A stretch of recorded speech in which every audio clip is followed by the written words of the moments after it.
আচ্ছা, এখন আমরা এই পর্যায়ে যেটা করব সেটা হচ্ছে ডিজাইনের কাজ দেখব। কি দেখব? ডিজাইন। ডিজাইনের প্রথমত কাজ, এখানে যেগুলি দেওয়া আছে এগুলি হচ্ছে থিমস। এই যে থিমস একটা অপশন আছে না, এগুলি কি? এই যে থিমস, এখানে অনেকগুলি থিমস আছে।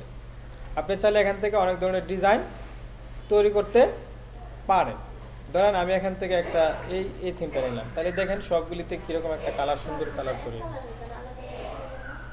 হ্যাঁ হ্যাঁ, আলাদা কালার করা যাবে, আমরা পরে আসতেছি। চাইলে এই থিমসের আলোকে দেখেন এখানে একটা অপশন দেওয়া আছে ভেরিয়েন্টস, অর্থাৎ এই থিমসের আলোকে এখানে কিছু কালার দেওয়া আছে। আপনি চাইলে এখান থেকে কালারও চেঞ্জ করে নিতে পারেন। ধরেন এই কালারটা নিলাম, তখন এরকম হয়ে যাবে। ঠিক আছে, এগুলো হচ্ছে থিমস জাতীয়। তো এখান থেকে আমরা মূলত মূল ডিজাইনটা আমরা এখান থেকে করতে চাচ্ছি না। আমি কন্ট্রোল জেড দিয়ে পিছনে চলে গেলাম, ঠিক আছে, আগের জায়গায়। এখন আমরা প্রত্যেকটা স্লাইডকে আলাদা আলাদা ডিজাইন করতে চাচ্ছি। ওকে, তো সেক্ষেত্রে আমরা যেটা করব, আমরা ডিজাইন দেখব। আমরা প্রথমটা কিছুই করলাম না, এটা যেরকম আছে এরকমই থাকুক, ঠিক আছে। এখন দ্বিতীয়টা থেকে আমরা শুরু করতেছি। আমরা একটা অপশন আছে এখানে দেখেন, ফরম্যাট ব্যাকগ্রাউন্ড। কি ব্যাকগ্রাউন্ড? ফরম্যাট ব্যাকগ্রাউন্ডে ক্লিক করুন। ফরম্যাট ব্যাকগ্রাউন্ডে ক্লিক করার পর আপনি একটা এরকম একটা অপশন পাবেন, মেনু পাবেন। হ্যাঁ, এখান থেকে আমরা কিছু কাজ করার চেষ্টা করব। সেটা কীরকম দেখেন, এখানে কি কি আছে। No fill, solid fill, gradient fill, pattern fill, okay, slide background fill. এই অপশনগুলি ব্যবহার করে আমরা বিভিন্ন ধরনের ডিজাইন নিজেরা তৈরি করতে পারব। তো প্রথমত আছে কি, নো ফিলে সিলেক্ট করা, তাই না? তার মানে হচ্ছে আমাদের কি এখানে কোনো ফিল আছে, কোনো কালার আছে? কোনো কালারই নাই, এজন্য এটা নো ফিল অবস্থায় আছে। এখন আমরা যদি এই বক্সটা সিলেক্ট করি, তাহলে কালারটা হবে এটার ভিতরে। ধরেন আমি সলিড কালারে যাই। সলিড কালার হচ্ছে এমন কালার যেটাকে আমরা একক কালার বলি, ইউনিক কালার। একটা কালার, লাল হইলে লাল, কালো হইলে কালো, দলা হইলে দলা, ঠিক আছে। তো এই যে কালার একটা অপশন আছে একক, ঠিক আছে। আপনি যে কালারটা দিবেন সেই কালারটা এখানে চলে আসবে। এই ওকে, এখন আমি সিলেক্ট করছি বক্স সিলেক্ট করার কারণে বক্সের ভিতরে কালার আসছে। আমি কন্ট্রোল জেড দিয়ে পিছনে গেলাম। আমি বক্স সিলেক্ট করব না, আমি মূলত ব্যাকগ্রাউন্ড সিলেক্ট করলাম। আমি মূলত কালারটা দিতে চাচ্ছি কোথায়? ব্যাকগ্রাউন্ডে, ঠিক আছে। তাহলে আমি এই যে, আসসালাম বারুনি ভাইয়া, এই তো কেমন আছো? তাহলে আমি কালার অপশনে গিয়ে আমি একটা কালার নিলাম। ধরেন আমি এই কালারটা গ্রিন কালার দিলাম, সবুজ কালার। তাহলে দেখেন আপনার পিছনের অংশটা কিন্তু ব্যাকগ্রাউন্ড কালার তৈরি হয়েছে। আর এখানে মনে হয় ফিল কালার, নো ফিল দিলাম আর কি। হ্যাঁ, এটা তো কালার ছিল, তাই না? এই বক্সের কালারটা বাতিল দিলাম। ধরেন এই যে বক্সটা, এই যে আলাদা হিসাব আর কি, ঠিক আছে। শুধুমাত্র এখন কালার হয়েছে কোনটা? ব্যাকগ্রাউন্ড অপশন, মানে পেজের অংশটা কালার হয়েছে, পেজের পিছনের অংশটা কালার হয়েছে। আর পেজের উপর আমরা কি লিখলাম? এখন লেখাটা আমরা আগে লিখছি, কিন্তু লেখাটা আমরা পরেও লিখতে পারতাম, কোনো সমস্যা নাই। আপনি লেখা আগেও লিখতে পারবেন, পরেও লিখতে পারবেন। এক্ষেত্রে শেপের বা ট্যাক্স বক্সের আশ্রয় নেবেন। শেপের আশ্রয় নিলে আপনার কালার আসবে, আর যদি ট্যাক্স বক্সের আশ্রয় নেন তাহলে কালার আসবে না। তাহলে দেখেন এই যে বক্সের ভিতরে লেখা আছে ঠিকই, কিন্তু কোনো কালার নাই। আপনি চাইলে কিন্তু এখানে আবার কালার দিতেও পারবেন। এই ধরেন আমি এখানে গেলাম, যাওয়ার পরে এখানে একটা কালার দিলাম, দেখেন। তাহলে এখন এরকম দুই কালার হলে সুন্দর লাগে না? আমার মনে হয় যে ওই কালারটাই পারফেক্ট। এখান থেকে নো ফিল দিলাম। হ্যাঁ, তাহলে দেখেন এটার মধ্যে গ্রিনের মধ্যে আমার ফন্টটা ভাসমান আছে, এটা ভালো না? আপনি চাইলে ফন্ট কালারও চেঞ্জ করতে পারেন। সেটা হচ্ছে কি, হোমে যাবেন, হোমে গিয়ে যদি মনে করেন যে কালো কালারটা এখানে ভালো মানাচ্ছে না, তাহলে লাল সবুজ অপশন দিতে পারেন। ওকে, তাহলে ফন্ট কালার দিলাম লাল, আর ব্যাকগ্রাউন্ড কালার কি সবুজ, এরকম হয়ে গেল, ঠিক আছে। এখন আমি যদি চাই যে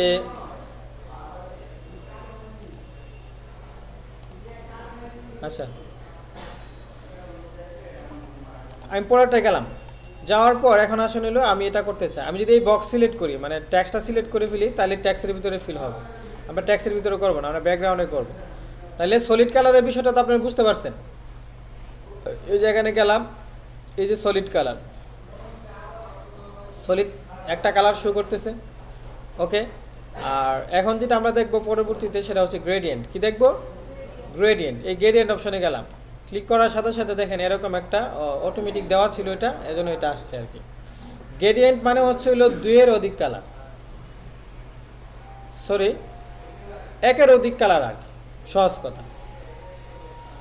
এটা দুইটা হইতে পারে, তিনটা হইতে পারে, চারটা হইতে পারে, পাঁচটা হইতে পারে, হ্যাঁ হ্যাঁ, বিভিন্ন কালারের মিশ্রণ আর কি, এটাকে বলা হয় গ্রেডিয়েন্ট। ওকে, তাহলে গ্রেডিয়েন্ট অপশনে গেলে আপনি যেটা পাচ্ছেন দেখেন এখানে অপশন পাচ্ছেন হলো প্রিসেট গ্রেডিয়েন্ট, এটা অটোমেটিক দেওয়া আছে। আপনি চাইলে এখান থেকে গ্রেডিয়েন্ট অপশন নিয়ে নিতে পারেন, আপনার কাছে যেটা ভালো লাগে সেটা নিয়ে নিতে পারেন। এখানে কি একটা কালার মনে হচ্ছে আপনার কাছে? এখানে যে কালারগুলো শো হচ্ছে, হ্যাঁ, তাহলে এখানে কিন্তু একক কালার নাই, ঠিক আছে, অনেকগুলি কালার, এখানে অনেকগুলি কালার, এখানে অনেকগুলি কালার, ঠিক আছে। আচ্ছা, তো আপনি চাইলে এরকম কালার আপনি নিজেই তৈরি করতে পারেন। সেটা কিভাবে তৈরি করবেন, এই দেখেন গ্রেডিয়েন্ট স্টপিস নামে একটা অপশন আছে, দেখেন এখানে স্টপিস তিনটা আছে, একটা টপিস, দুইটা টপিস, তিনটা টপিস, মাঝখানে একটা, ঠিক না? মাঝখানেটা আমি বাদ দিয়ে দিই, এই যে টপিস সিলেক্ট করে এখানে একটা অপশন আছে দেখেন রিমুভ বা ডিলেট, এই যে রিমুভ করে দিলাম। তাহলে এখন চাইলে কিন্তু আপনি এটি রিমুভ করতে পারবেন না, দেখেন এগুলি রিমুভ হয় না, কারণ হচ্ছে কালার মিনিমাম করা লাগবে, গ্রেডিয়েন্ট করতে হলে দুইটা লাগবে। তাহলে ধরেন আমি এখানে একটা কালার ফিট করি, সেটা হচ্ছে ধরো আমি এখানে দিলাম হলো লাল, তারপর একের দিকে এটা সিলেক্ট করলাম, স্টপিসটা সিলেক্ট করলাম, সিলেক্ট করার পরে এখান থেকে যে কালার একটা অপশন আছে, এখান থেকে আমি দিলাম হলো সবুজ, গ্রিন। ওকে, তাহলে লাল সবুজের ভিত্তিতে একটা কি হইলো, গ্রেডিয়েন্ট তৈরি হয়েছে না? খারাপ লাগে না? এখন এই দুই কালারটাকে আপনি চাইলে কম বেশি করতে পারেন। কি করতে পারেন, দেখেন আমি যদি গ্রিনটাকে সামনের দিকে আনি তাহলে গ্রিনের সংখ্যাটা বাড়বে, দেখেন লালের পরিমাণটা কমতেছে, ঠিক আছে, এরকম। আবার লাল যদি আমি এই পাশের দিকে আনি তাহলে কি হবে, লালের পরিমাণ বাড়তেছে আর গ্রিনের পরিমাণ কমতেছে। হ্যাঁ, আচ্ছা, সুন্দরটা আপনার কাছে, কখন সুন্দর লাগে সেটা আপনার বিষয়, ঠিক আছে। আমি জাস্ট দেখাচ্ছি যে অনেক কীরকম করা যায়।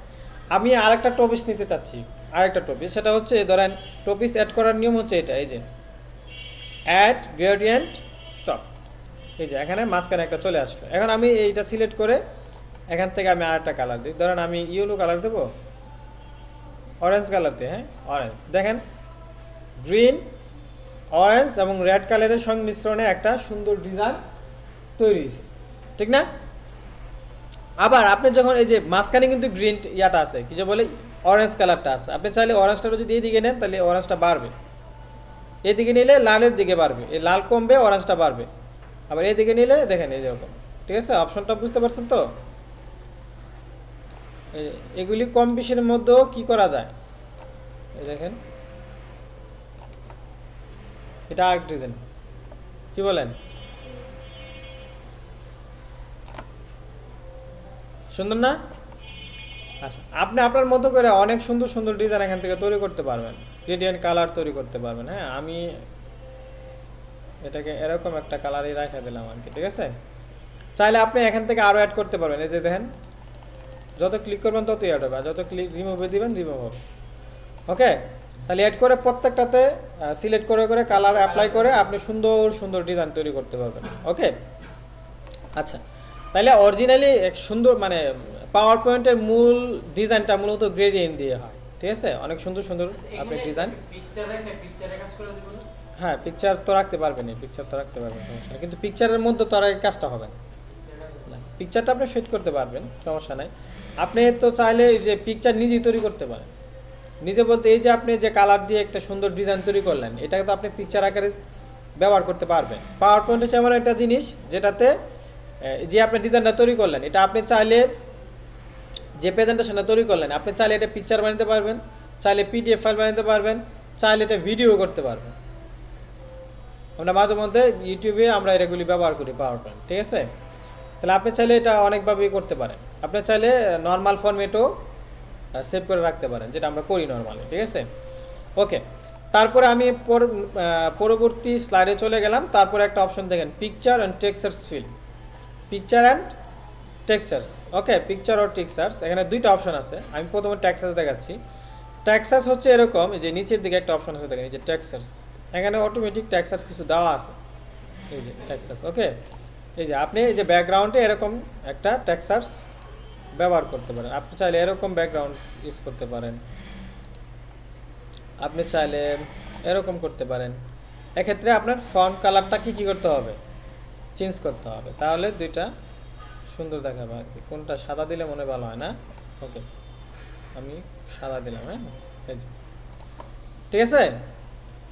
আচ্ছা, টেক্সার্সের আরেকটা কাজ দেখাচ্ছে আমি নিচের দিকে, সেটা হচ্ছে পিকচার অপশন আর কি। অর্থাৎ আপনি চাইলে পিকচারও ব্যাকগ্রাউন্ড হিসেবে ব্যবহার করতে পারবেন। অর্থাৎ আমি এখানে পিকচারে গেলাম, পিকচারে যাওয়ার পর এখানে একটা অপশন আছে দেখেন, আপনি চাইলে কম্পিউটারে থাকলে এই ফাইল থেকে ব্রাউজ করে আপনি কম্পিউটার থেকে নিতে পারবেন, পাশাপাশি অনলাইন থেকেও নিতে পারবেন। হ্যাঁ, তাহলে আমি ফাইলে গেলাম, আমার কাছে আছে, তাহলে আমি ধরেন যে একটা সকালের একটা আবহাওয়া তৈরি করি, শুভ সকাল। হ্যাঁ, ঠিক আছে, আমি এটা সিলেক্ট করলাম, অথবা আমি এটা সিলেক্ট করলাম। হ্যাঁ, এটাতে কিছু লেখা আছে নাই, ইনসার্টে ক্লিক করলাম, দেখেন এটা চেঞ্জ হয়ে যাবে। এটা তো একটা অটোমেটিক ফিল চলে আসছিল, এটার মধ্যে এটা অ্যাপ্লাই হবে। এই দেখেন, এক্ষেত্রে আপনার ফন্ট কালারটাকে চেঞ্জ করতে হবে। ঠিক আছে, ফন্ট কালার সাদা দিলেই মানায় মনে হয় না, অথবা আপনি চাইলে এটাকে ফন্টগুলি ছোট করে মাঝখানেও দিয়ে দিতে পারেন, যে আমি ফন্ট একটু ছোট করি, স্পেস দিয়ে ইয়ে করে ফেললাম, আমি মাঝ বরাবর রেখে দিলাম। এখানে লিখতে পারেন শুভ সকাল। ঠিক আছে, এই যে আপনি এটা অনলাইনে পাবেন, এরকম জাতীয় অনেক ইমেজে অনলাইনে পাবেন যে ডিজাইন করা। এখানে আপনি শুধুমাত্র এখানে লিখে দিবেন শুভ সকাল, লিখে এটাকে জেপিজি ফরম্যাটে মানে ইমেজ ফরম্যাটে আপনি সেভ করে আপনার মোবাইল থেকে আপলোড করতে পারবেন, ফেসবুক, টুইটার। ঠিক আছে, ওকে। তারপরে আসলে হলো পরবর্তী স্লাইডে, এখানে আমরা চলে যাব প্যাটার্ন অপশনে। প্যাটার্ন কোনগুলি? এই যে এখানে যেগুলি শো করতেছে দেখেন, এই অপশনগুলো হচ্ছে প্যাটার্ন। ঠিক আছে, দেখেন এটা একটা প্যাটার্ন, এটা একটা প্যাটার্ন, এটা একটা প্যাটার্ন। আপনার কাছে যে প্যাটার্নটা ভালো লাগে সে প্যাটার্নটা আপনি ইউজ করতে পারেন। প্যাটার্ন চেঞ্জ করা যাবে না, বাট প্যাটার্নের কালার চেঞ্জ করা যাবে। কীরকম? এই যে ব্যাকগ্রাউন্ড অ্যান্ড ফরগ্রাউন্ড দুটো অপশন আছে। ব্যাকগ্রাউন্ড অপশন থেকে ধরেন আমি রেড কালার দিলাম, এই যে রেড কালার হয়ে গেল। এক্ষেত্রে ফন্ট কালার চেঞ্জ করা লাগবে। ঠিক আছে, লালের মধ্যে সাদায় মানায় বা ইউলোটা মানায় আর কি। হ্যাঁ, ওকে, এটাকে আর একটু এদিকে নিয়ে আসি। ঠিক আছে,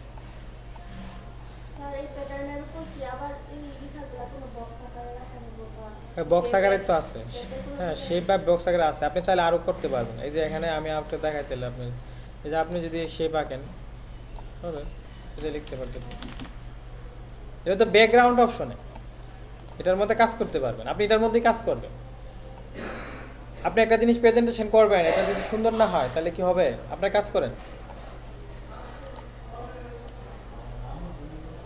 এখানে আপনার চায়া দেখলে আপনার লস হবে। ওকে, তারপর আসলে এখানে দিলাম থ্যাঙ্কসের মধ্যে আমরা কি দিতে পারি? আচ্ছা, থ্যাঙ্কসের মধ্যে আমরা একটা ফিল কালার সলিড ফিল দিয়ে দিই। হ্যাঁ, সলিড ফিল আর একটু কাজ দেখাবো। এখান থেকে ধরেন আমি একটা সলিড ফিল কি নিতে পারি, আমি এই ফিলটা নিলাম। এক্ষেত্রে থ্যাঙ্কস এর ফন্ট কালারটা চেঞ্জ করতে হবে। ঠিক আছে, ওকে, থ্যাঙ্কস। ঠিক আছে, এখন দেখেন আরেকটা জিনিস, আমি যে ব্যাকগ্রাউন্ড অপশনে যে কালারটা ইউজ করলাম, এই কালারটা হচ্ছে হলো সর্বোচ্চ কালারটা শো করতেছে। কালারের যে কি বলে, কালারের যে কোড, সর্বোচ্চ কোড এটা এখানে প্রয়োগ করা। ঠিক আছে, আপনি চাইলে এটাকে আরও কমাইতে পারেন, যে ট্রান্সপারেন্সি একটা অপশন আছে। ঠিক আছে, এই অপশন থেকে আপনি যত সামনের দিকে বাড়বেন তত এটা মাদা কালারের হবে। এই দেখেন, এটা 100% একদম সাদা হয়ে গেছে। ঠিক আছে, ছিল কি কালার আর হইল কি। ঠিক আছে, এই দেখেন, এটা কম বেশি করার মাধ্যমে আপনি এটার কালারের কালার কি বলে, হ্যাঁ, হালকা থেকে গাঢ়, গাঢ় থেকে হালকা আপনি করতে পারতেছেন। হ্যাঁ, ওকে, ঠিক সেম এখানেও কিন্তু আছে, ট্রান্সপারেন্সির অপশনগুলি কিন্তু এখানেও আছে। আমি একটাতে দেখাই দিলাম, বাকিগুলিতে আপনার দেখে নিয়ে নেন। ঠিক আছে, তাহলে এ হচ্ছিল আমাদের মূলত ডিজাইনের কাজটা। বুঝতে পারছেন বিষয়টা? তাহলে এই যে ডিজাইন অপশন থেকে আমরা কি দেখালাম, ডিজাইন থেকে এই যে ফরম্যাট ব্যাকগ্রাউন্ড, এখানে আছে solid colour, gradient colour, picture, and text search fill আর প্রটন ফিল। ওকে, তাহলে আমরা কি দেখলাম এখন? ডিজাইন